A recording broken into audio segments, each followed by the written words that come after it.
Hey, so welcome back to Popular Pixel. Today, we're going to be taking a look at something very special. If you watched my last video on the playthrough that I'm starting on Phantasy Star, you already know where this is going to go. But of course, if you read the title below, you already know where this is going anyway. So why don't we just go ahead and get into it. This is a custom Evercade cartridge that I've made. I've been doing some research on the internet now for a while, and I didn't have the means to be able to build the hardware that I needed in order to make this possible. But eventually, of course, I had the means, and so I went ahead and did it. I like it so much that I didn't just stop right there with the Phantasy Star collection, but I also went a little bit further and made a few more. Now, of course, the whole reason that we're here today is because of the Phantasy Star collection. So I'm going to go ahead and just single this one out right now. Now, the Phantasy Star collection one, I curated this basically with just the 4 of the main storyline games: Phantasy Star 1, 2, 3, and 4. Now, of course, the first Phantasy Star game, that was on the Sega Master System. The other 3 were on the Sega Genesis. Now, the Phantasy Star series really holds a special place in my heart, mainly because it was the first RPG, well, aside from Ys, that is, but it was the first console RPG that I had ever played, and it really is what drew me into the RPG genre as it is.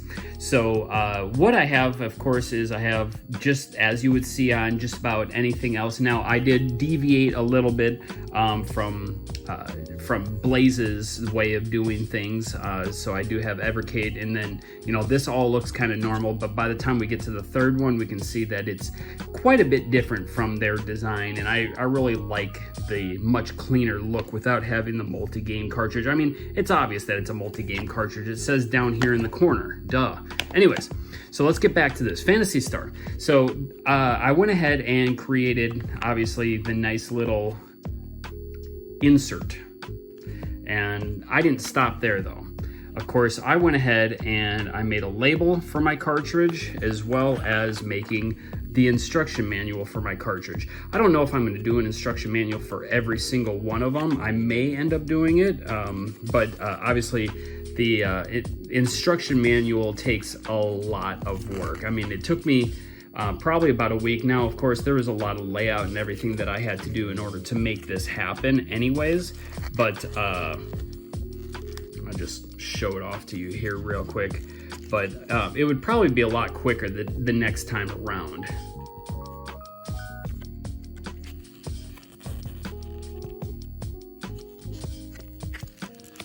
Okay, I forgot to mention this.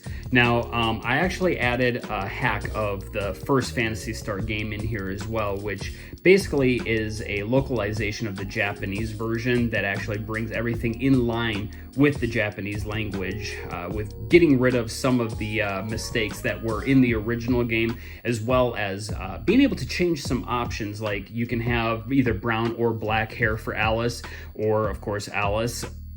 Her name is actually Alyssa, so they went ahead and stuck with Alyssa, and all the other characters have their Japanese names as well as the items and the monsters and those sorts of things. So that was a pretty cool addition, and I had a couple of pages here that were also available. I didn't want to just leave them blank, so I went ahead and made little advertisements for the EverSD as well as Evercade Evolution. I thought it'd just be a fun little nod to the community on the whole. But of course, advertisement for the Evercade XP coming soon. Can't wait for that. Anyways, that's what I've got here. I do have the markings taken off on the back. I actually plan on building a silk screen that will work for this. I'm not to that point yet, but I will be doing that in the future. But I would just have a lot of love for the Phantasy Star game, or the Phantasy Star games, and I have a lot of love for the Evercade. So let's go ahead and get into this, shall we? All right, so yes, that's what it's all about. Let me ask you this. Down in the comments, I would like you to maybe strike up some conversation and tell me, what do you think of this idea? Do you think this is a good thing or is it a bad thing? Do you think it's going to hurt Blaze or do you think it's going to be a good thing for Blaze? Now, I only say that because, of course, I've already purchased all of the cartridges that are currently available and, of course, with the pre-orders on the other ones that are yet to come.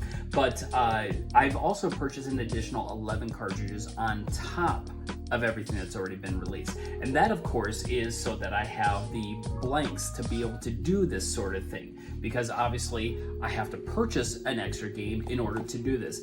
Yes, they only have like about a max of 500 megabytes, and that may not seem like a lot, but again, when it comes to Evercade, most of these are cartridge-based games anyways. Now, I do have some CD-based games on there, but that's beside the point. What do you think? Do you think this is a good thing? Do you think it's a bad thing? So we're going to go ahead and we're going to get into it. We're going to take a look here. Let me just go ahead and pop this game in. And what we've got here up on the screen, just like you would normally expect from any Evercade release, you have everything just laid out beautifully. So at the top we got Phantasy Star Collection 1, and I again will be doing a Collection 2 to go along with this. But in Phantasy Star 1, we have, of course, the setup with the controls. It shows it, the story behind it, and you can, obviously have your state saves, all that. So I'm going to go ahead and jump into a game real quick here. Now, Phantasy Star is one of my favorite games on the Sega Master System. It's one of my favorite RPGs of all time. As you probably already know if you watch my other video, I am a super huge fanboy. I've got some more stuff coming down the line when it comes to Phantasy Star 1. I don't know when I'm going to get to it, finishing it up, but I will share it when I do, so I don't want to talk about it too much. But Phantasy Star 1 on the Sega Master System, this does not have the additional sound channels that the Mark III had.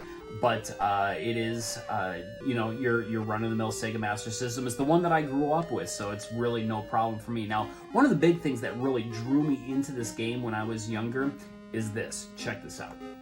Right away, you can get into the 3D dungeons. Now, this is not a dungeon, it is a warehouse, but this is what the dungeons look like. You walk around in 3D view, such a smooth, look at that action, it's just so smooth. Now, I'm not going to have any monsters that I'm going to have to fight here, of course, because this is a warehouse, it's not an actual dungeon. But in here, gives you an idea at least as to what the dungeons would look like. You go through and you pick up your little treasure chests and that sort of thing. That's basically all this warehouse is good for. There's another treasure chest hidden at the other hallway that I just came from, but not until later in the game. This was a very basic RPG. I mean, all of the early RPGs were very basic. I mean, look at this. The NPCs don't even move. They just kind of stand statically right there. But you know what? I'm cool with it. I am super cool because, I mean, you walk up to them, then it turns to this first-person view, and you actually get to see the portrait of the person, or the actual person, I should say, not the portrait. Same thing when you go into houses, it switches to that first-person view. I really, absolutely love the way they made this game. But let me go ahead and get out of it, because it's not just about the first game. We've got the other games also on here too. Same situation, we have the controlling setup, we've got the story. We jump into the game real quick. Phantasy Star 2, it's not my favorite Phantasy Star game. As a matter of fact, my first Phantasy Star game is the first game. The second game, I mean, it's an okay game. It leaves a lot to be desired. There was a lot of things that were cut out of it due to time constraints that they wanted to put into it that I would have loved to have seen. But I have already started a Phantasy Star game, Phantasy Star 2. I've actually put quite a few hours into it already, but it's one of those things where I'm playing through this one and Phantasy Star 1 both at the same time. But they did some really interesting things, like you only have to hit the attack button once or the fight button once to go through a battle. Now, I can interrupt that, I can jump in there, I can use magic, or I can set up a different strategy and run, whatever the case may be. But it was kind of nice to be able to do that where you can just hit the one button and it goes through. You don't have to sit there and keep mashing on it. And now I did actually cancel out of it, otherwise they would have just continued to fight right there. So anyways, let me jump out of here. We're going to go ahead and head over to the third game. Now the third game, I love the artwork for this third game, but the game leaves even more to be desired. This is a completely different team that worked on the third game of the series. And it really shows.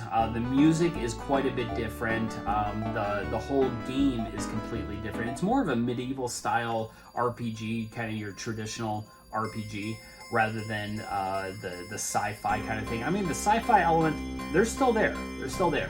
But especially at the beginning of the game, every time that I started this third game, I usually end up quitting in less than an hour and never go back to it. I have never beaten the third game, and I feel bad about that. After I finish with the first and second game, I am going to go to the third one and play through it.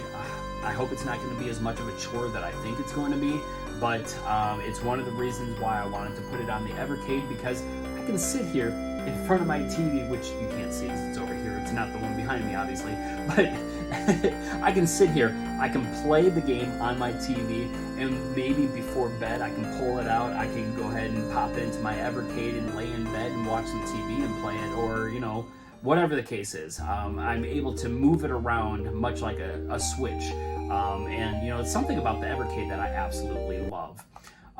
So going on, we've got Phantasy Star 4, End of the Millennium. This was the closeout of the series, or the closeout of the main series.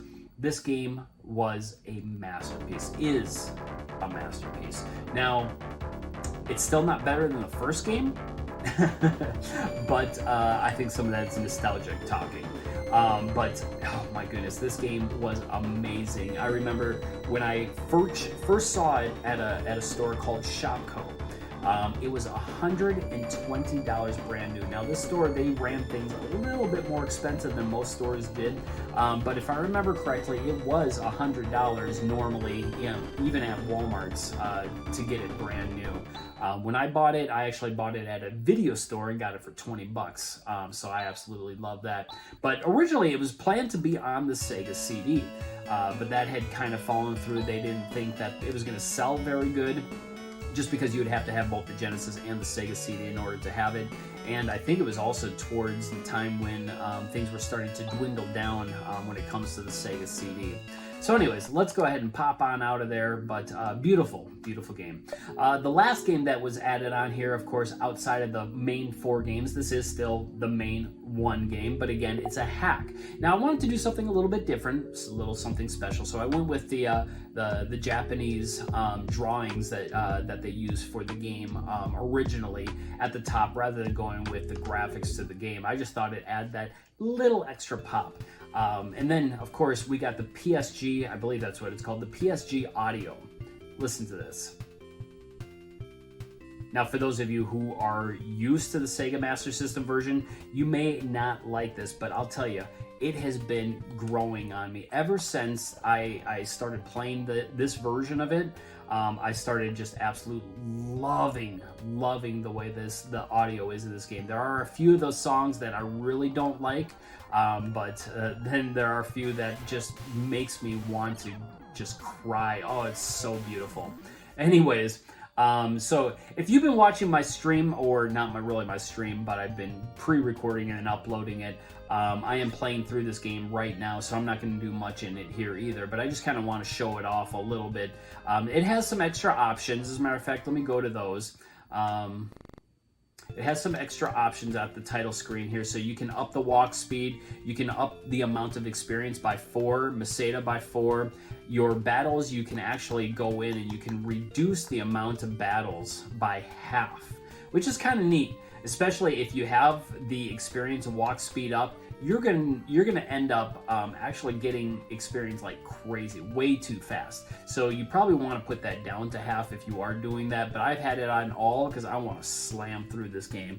It's the first time going through this hack, so I love it. Or you can, of course, go with Alice's, or Alyssa in this case, as her Japanese name is, with the black hair or the brown hair. In the original game, it's black hair. They went ahead and hacked it to match the title screen, of course, with the brown. And then you can also change the font, which I think that's pretty cool. So anyways, that's basically all that I've got for this. Again, leave some comments, please, as far as how you feel about this situation. I mean, this is something... not everybody's going to be able to do this. I mean, for you to actually be able to take care of, make your own cartridges and that sort of thing, you do have to have some soldering skills. You have to be able to create these cartridge links, or this dongle, if you may, where you just plug it into the bottom. That's your card reader, and then of course this end goes right into the computer, and then it works just like an SD card or just like a thumb drive, however you want to look at it. You go in there and you can change the files. Now, I was successful with being able to actually change files in there and being able to play it on a stock system. But what I wanted to do with the Master System, I couldn't figure out how to get the Master System working without hacking my system. So I went ahead and hacked the system. I mean, besides, I needed to do that so that I was able to use my EverDrive SD or EverSD as well. So, you know, it's not that big of a deal. So this is not going to be accessible to absolutely everyone, but it is a really, really cool thing after all. Again, I purchased quite a few extra cartridges just so that I can make this work, and I love it. I love adding games to my collection that probably never will ever make it to the Evercade. Yeah, it may. Some people may not like the idea of it, but I mean, I already own a lot of these games as it is. And I mean, I even own the Castlevania collection, which of course this is the Evercade version of it. But I've already owned those. I own a lot of these on physical cartridge as well. Same thing with Contra here. Oh, by the way, one of my favorite Contra games was that Contra game on the Game Boy. It was the first one. I can't remember exactly what it was called, but I don't know what it is about that game. I really love it. That and the NES version, of course. So anyways, let's go ahead and have some conversation down in the comments here and tell me your feelings about it. But anyways, guys, of course, until next time, keep on gaming. Take care.